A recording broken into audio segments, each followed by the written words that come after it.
Namaste. Welcome to another spiritual lecture. Tonight's topic is adventure as a need to evolve.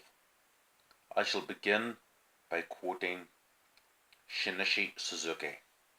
I am mentally preparing myself for the 5-year-old mind. I want to come down to their physical limitations and up to their sense of awe. A little bit more about Shinichi Suzuki. He was born in Nagoya, Japan in 1898. He was a violinist, an educator, philosopher, and humanitarian. His love for the violin began as a child from witnessing his father craft and sell traditional Japanese stringed instruments. And in his youth, he moved to Germany to study Western music at university, the course of which he met and liaised with a lady who would later become his wife, and Albert Einstein, need I say more. But he gained most of his acclaim for creating the Suzuki method. Now, the Suzuki method is taught in educational institutes throughout the world on a wide variety of instruments. Now, some of the core elements behind this concept is primarily that all children possess ability and talent from birth. He believed the talent to express oneself to be vital in personal and social development. He believed this to be obtainable via the medium of music, spiritual philosophy, routine, discipline, and parental encouragement.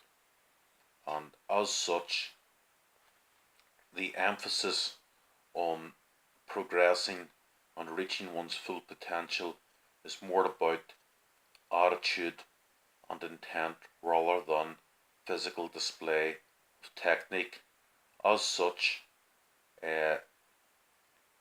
he teaches, and this method is taught today along with the fusion of haiku poems and other words of Japanese philosophers and sages to encourage one to focus and be in the right frame of emotion in order to sort of feel good, play good. So that's why this is unique. And there is the Suzuki Orchestra, which you can witness via YouTube, and I currently recommend you do so because I have seen it and been quite impressed. Now, a little bit more about me. I was born a Virgo on the 22nd of September 1981. I was born in the Chinese year of the rooster, an animal that I consider to be a punk missionary because they are quite boisterous, but the eggs that they produce give us protein to enhance both the body and the psyche. I am by DNA a pagan, meaning that I am designated to wander in search of wisdom, fused with instinct of keeping the ego of myself and contemporaries around me grounded. From my name being David, alchemically I am the dual components of fire and water. With the symbol the Star of David, fire and water are intertwined with an upright triangle representing fire and downwards for water, completed with the axiom as above so below, basically implying that every word and every action has a consequence. Fire elements of the soul is one's desire to excel. Water exists to inform the psyche that self-assurance should be kept moderate. Reason being, minimum confidence enables one to progress. Secondly, an ego kept in more moderation is more magnifying and appealing to a fellow human in the quest and necessity of obtaining love.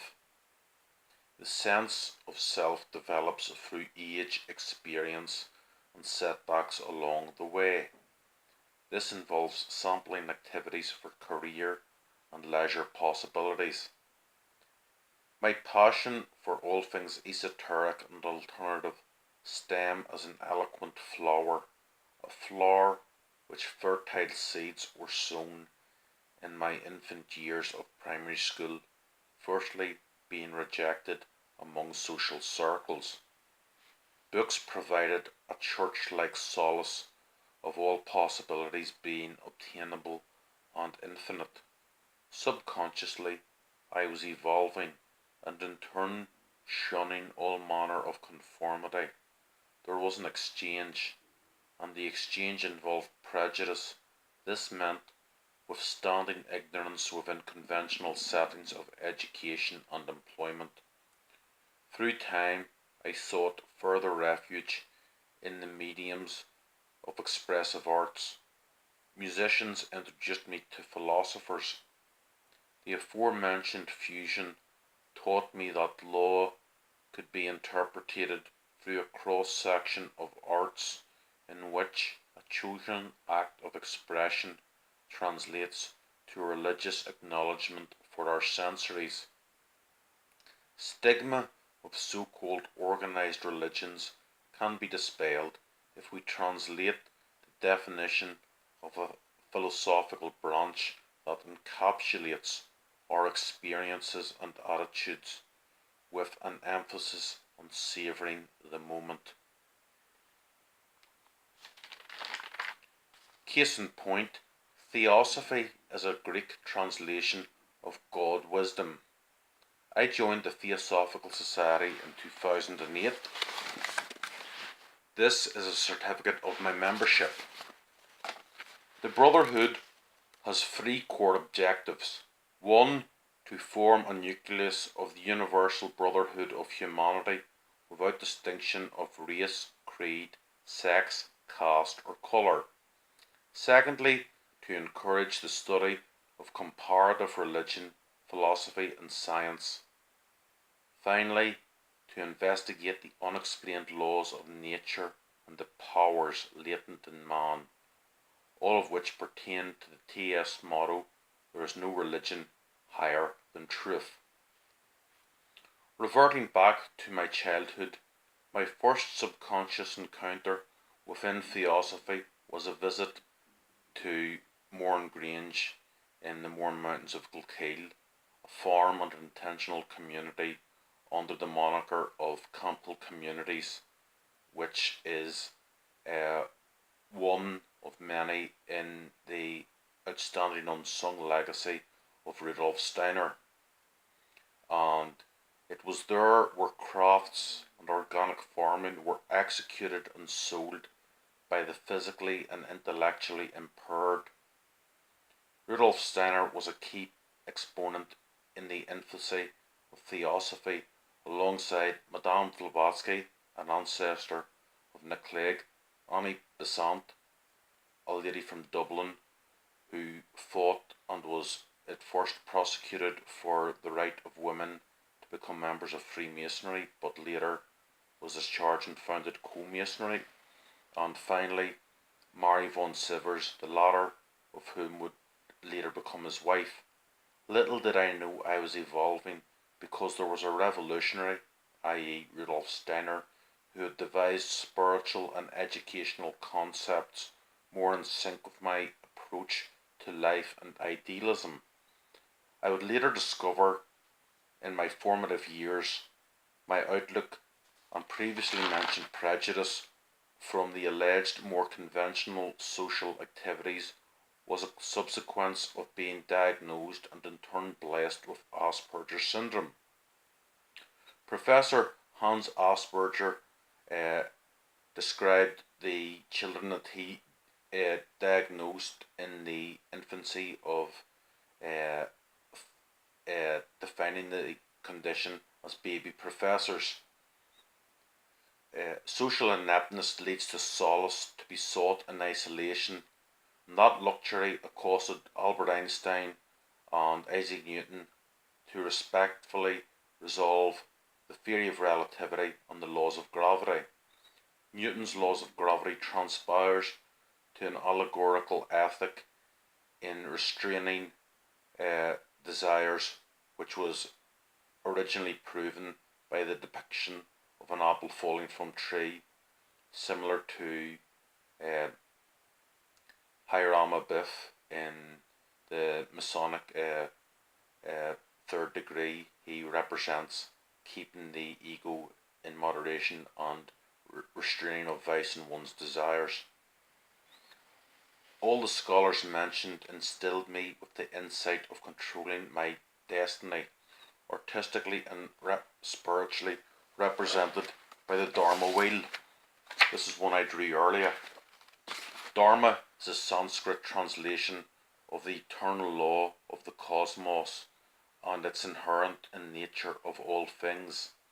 Some of my adventures include studying music, where I met students of the Rudolf Steiner School from 2000 to 2002, volunteering at a Campbell community in Liebenfels, Austria 2007, rebuilding asylums and mentoring autistic patients in Belarus in 2009, a homeless protest in Belfast in 2016, and holidaying across Europe with Ulstrabus since 2013.